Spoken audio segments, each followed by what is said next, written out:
റോമാക്കാർക്ക് എഴുതിയ ലേഖനം 8-ാം അധ്യായം 15-ാം വാക്യം നമ്മൾ വായിക്കുന്നു. നിങ്ങളെ വീണ്ടും ഭയത്തിലേക്ക് നയിക്കുന്ന അടിമത്തത്തിൻ്റെ ആത്മാവിനെയല്ല, മറിച്ച് പുത്രസ്വീകാര്യത്തിൻ്റെ ആത്മാവിനെയാണ് നിങ്ങൾ കൈക്കൊണ്ടിരിക്കുന്നത്. ഈ ആത്മാവ് മൂലമാണ് നാം ആബാ പിതാവേ എന്ന് വിളിക്കുന്നത്. ഈ ആത്മാവ് മൂലമാണ് നാം ആബാ പിതാവേ എന്ന് വിളിക്കുന്നത്. ഈശോ നമ്മളെ സ്വർഗസ്ഥനായ പിതാവേ എന്ന് ദൈവത്തെ അഭിസംബോധന ചെയ്യാനായിട്ട് പഠിപ്പിച്ചു. അങ്ങനെ പ്രാർത്ഥിക്കണമെന്നുണ്ടെങ്കിൽ, ആ ഒരു ബോധ്യത്തിലേക്ക് നമുക്ക് വരണമെന്നുണ്ടെങ്കിൽ പരിശുദ്ധാത്മാവിൻ്റെ സഹായം ആവശ്യമാണ്.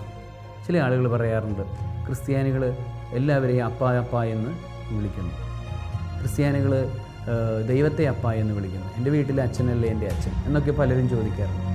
പക്ഷേ യഥാർത്ഥത്തിൽ ദൈവത്തെ അപ്പ എന്ന് വിളിച്ചു കഴിഞ്ഞാൽ പിന്നെ ഈ പ്രപഞ്ചത്തിലുള്ള സകലതും എൻ്റെ സഹോദരങ്ങളാണ്. ഈ പ്രപഞ്ചത്തിലുള്ള എല്ലാം എനിക്ക് ചേരുന്നവരാണ്, അവിടുത്തെ മക്കളായതുകൊണ്ട് തന്നെ.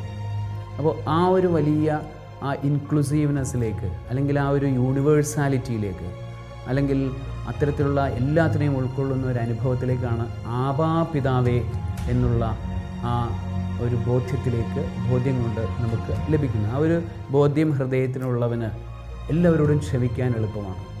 ആ ബോധ്യം ഹൃദയത്തിനുള്ളവന് എല്ലാവരെയും ഉൾക്കൊള്ളുവാനും എല്ലാവരെയും സ്വീകരിക്കുവാനും എളുപ്പമാണ്. അപ്പോൾ ഈ ഒരു ബോധ്യം നമുക്ക് നൽകുന്നത് പരിശുദ്ധാത്മാവാണ് എന്നാണ് ഇന്ന് ഈ വചനത്തിലൂടെ പൗലോസ് അപ്പോസ്തലൻ നമ്മളോട് പറയുന്നത്.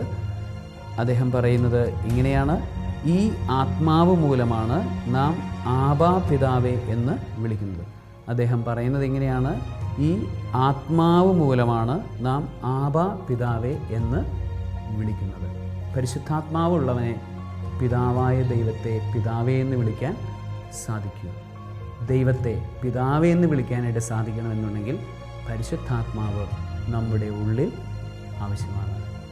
അശുദ്ധാരൂപികളെയല്ല നമ്മൾ പിതാവേ എന്ന് വിളിക്കുന്നത്, പരിശുദ്ധാത്മാവിനാൽ നിറഞ്ഞ് സത്യദൈവത്തെ കണ്ട് സത്യദൈവത്തെ നമ്മൾ ആരാധിച്ചുകൊണ്ട് അവിടുത്തെ പിതാവേ എന്ന് വിളിക്കുന്നു. അവിടെ ഭയത്തിന് സ്ഥാനമില്ല, അവിടെ സ്നേഹത്തിന് മാത്രമേ സ്ഥാനമുള്ളൂ. എൻ്റെ ആത്മാവിനെയും ദൈവത്തിൻ്റെ ആത്മാവിനെയും കൂട്ടിയിണക്കുന്ന പരിശുദ്ധാത്മാവിൻ്റെ നിറവിലാണ് ഞാൻ അവിടുത്തെ പിതാവേ എന്ന് വിളിക്കുന്നത്. എനിക്കും ആ ദൈവത്തിനും ഇടയിലുള്ള ഒരു പൊക്കിൾ കൂടി ബന്ധമാണ് യഥാർത്ഥത്തിൽ പരിശുദ്ധാത്മാവിൻ്റെ അഭിഷേകം എന്ന് പറയുന്നത്. സർവശക്തനായ ദൈവം, പിതാവും പുത്രനും പരിശുദ്ധാത്മാവും ദൈവത്തെ പിതാവേ എന്ന് വിളിക്കാനുള്ള അഭിഷേകം കൊണ്ട്, അങ്ങനെ ജീവിക്കാനുള്ള അഭിഷേകം കൊണ്ട് നിങ്ങളെല്ലാവരെയും അനുഗ്രഹിക്കുമാറാകട്ടെ. ആമേൻ.